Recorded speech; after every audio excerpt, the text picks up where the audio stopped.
بسم اللہ الرحمن الرحیم۔ البتہ تقویٰ مانگا ہے صاحبان ایمان سے، پہلے مسلمان ہو جاؤ، پھر مومن ہو جاؤ، پھر متقی ہو جاؤ گے۔ اگر ایمان کے بغیر کوئی تقوی کا دعویٰ کرے نا تو یقین جانیے جھوٹ بول رہا ہے۔ ہو نہیں سکتا کہ کوئی مومن نہ ہو اور وہ متقی ہو جائے گا جی۔ توہم ہوگا اسے، گمان ہوگا اسے، خیال ہوگا اسے کہ وہ متقی ہے، سوچ لیا اس نے کہ متقی ہے، دھوکہ دے رہا ہے خود کو کہ وہ متقی ہے۔ وہ متقی نہیں ہو سکتا جو مومن نہیں، وہ تقوی ہی نہیں ہے جو علی کے بغیر ہے، وہ تقوی ہی نہیں ہے جو اہل بیت کے بغیر ہے۔ یہ کتنا بڑا مجرم ہے جو اہل بیت کو چھوڑ کر متقی کہلاتا ہے، نہیں ہو سکتا، ہو ہی نہیں سکتا کہ کوئی اہل بیت سے دور رہے اور وہ متقی کہلائے، ممکن ہی نہیں۔ کیسے ممکن ہے کہ مولا علی کو چھوڑ کر وہ تقوی اپنا رہا ہے؟ تو کس سے لے رہا ہے یہ پرہیزگاری؟ کس نے بتایا ہے اسے گناہوں سے بچنا؟ میں زیادہ اس وادی میں چلا گیا تو آپ کہیں گے میں تبرہ پڑھ رہا تھا، صلوات پڑھنے والا محمد و آل۔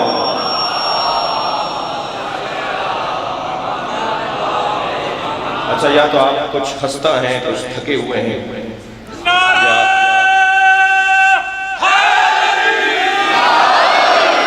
صلوات بہت آپ کی، دو چار لوگ ہی پڑھ رہے ہیں سب۔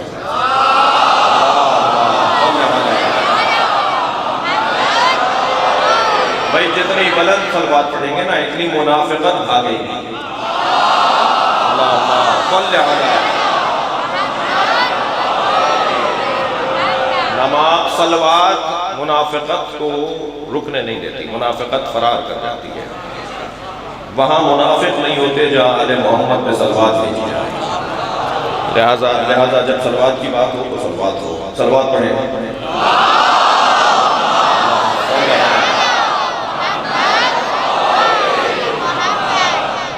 توجہ کر لیا؟ وہ کس سے لے رہا ہے تقویٰ بھائی؟ وہ کس سے پرہیزگاری لے رہا ہے؟ ہو نہیں سکتا کہ کوئی جھوٹوں کو مانتا ہو اور جھوٹ سے بچتا ہو نہیں سکتا کوئی بزدلوں کو مانتا ہو اور وہ شجاعت کی باتیں کر رہا ہو۔ میں اور زیادہ واضح نہیں کروں گا، صرف اتنا کہوں گا کہ تقویٰ جب ہی ممکن ہے کہ جب اہل بیت کے دروازے پر آیا جائے۔ پرہیزگاری، گناہوں سے بچنا، تقویٰ بر وزن، علماء بیٹھے ہیں، بر وزن پروا، اگرچہ پروا کا لفظ عربی کا نہیں ہے، تقویٰ کا وزن جو ہے وہ پروا کا لفظ ہے، پروا۔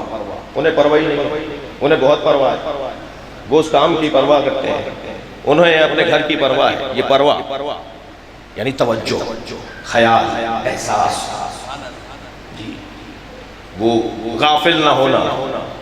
تقویٰ یعنی پرواہ۔ بس جب میں اور آپ غافل نہ رہیں، متوجہ رہیں، تو اسی کو تقویٰ کہا جاتا ہے۔ اصل مسئلہ بھی توجہ کا۔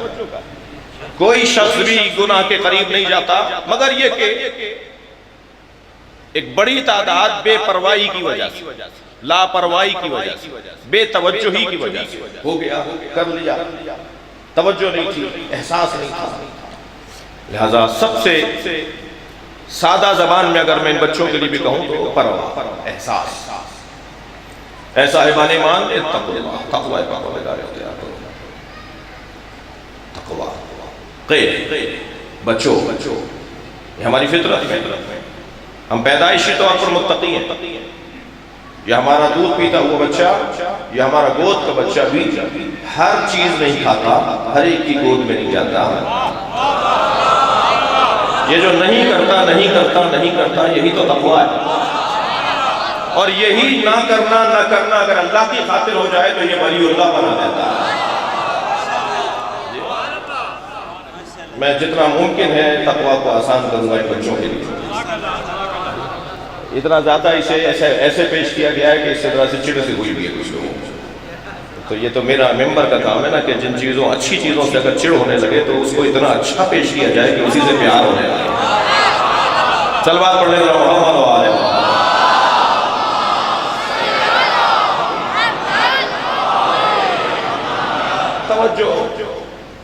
ایک مرتبہ آپ کہیں سے گزر رہے ہوتے ہیں، آواز دی جاتی ہے گڑھا ہے بچنا، سانپ بیٹھا ہے، شیر کھڑا ہے، ایک مرتبہ آپ کی توجہ ہو جاتی ہے، یہ توجہ ہو جائے تو پھر انسان ہر برائی سے بچ جاتا ہے اور ہر اچھائی کی طرف راغب ہو جاتا ہے۔ اور عزیزان گرامی یہ طے ہے، بہت شکریہ، یہ طے ہے کہ ہمیں ہر برائی سے بچنا ہے اور ہر اچھائی کی طرف راغب ہونا ہے۔ وہ ہر برائی سے بچنے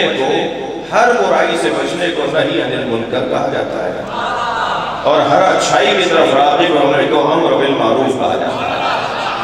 یہ آپ کے ہاں میرے ہاں نماز روزے کی طرح واجب ہے، یہ ہمارے واجبات میں سے ہے کہ اچھائی کی طرف راغب رہیں اور برائیوں سے بچتے رہیں۔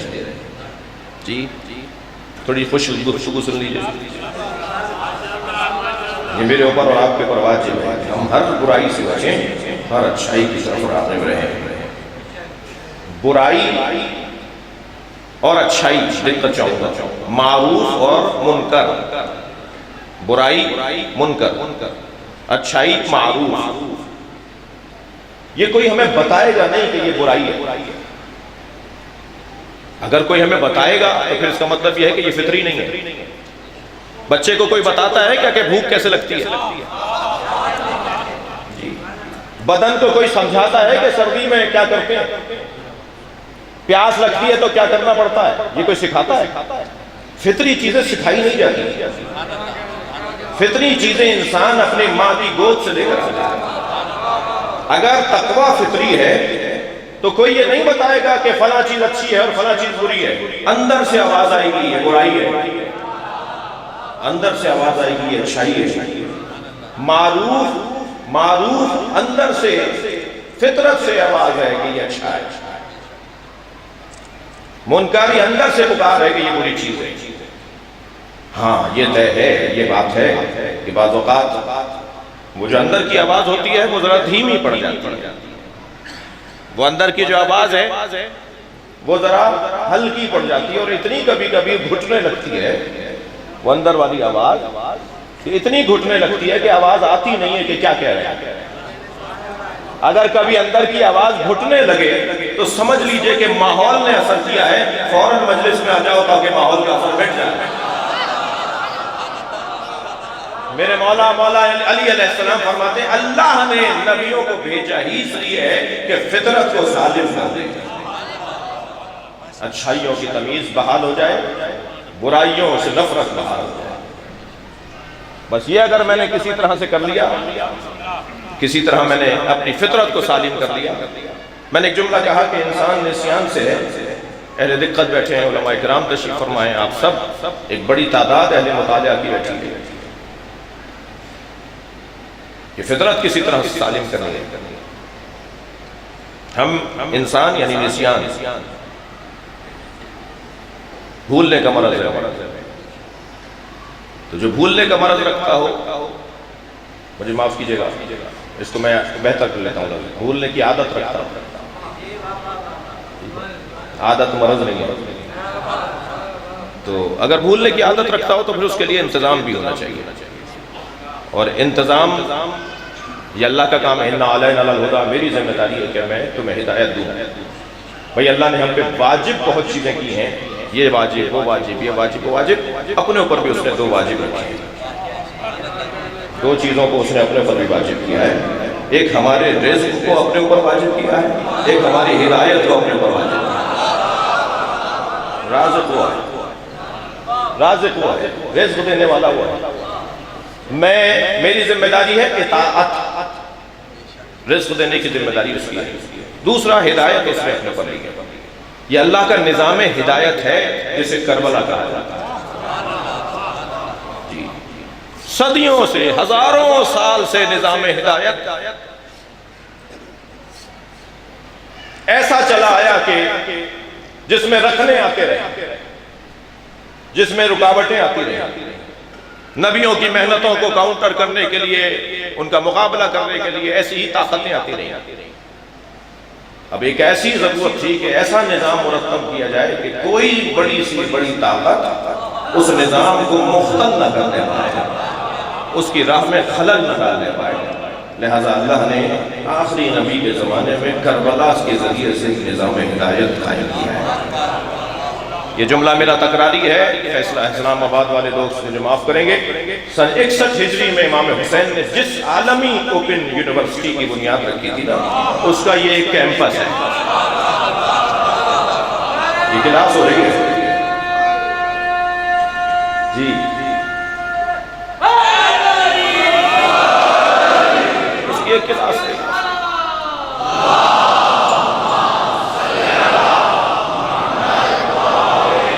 آؤ مجلس میں آ کے بیٹھو. ہم مجلس میں بار بار آ کے بیٹھتے ہیں.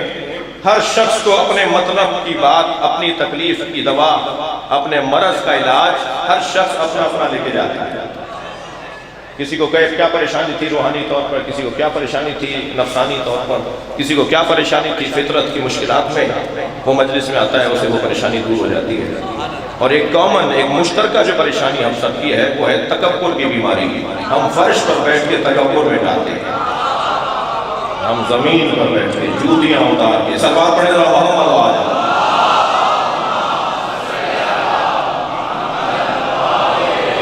اگر آپ ہمارے لیٹسٹ ویڈیوز کے بارے میں جاننا چاہتے ہیں تو ہمارے چینل کو سبسکرائب کریں اور بیل آئیکن کو پریس کریں.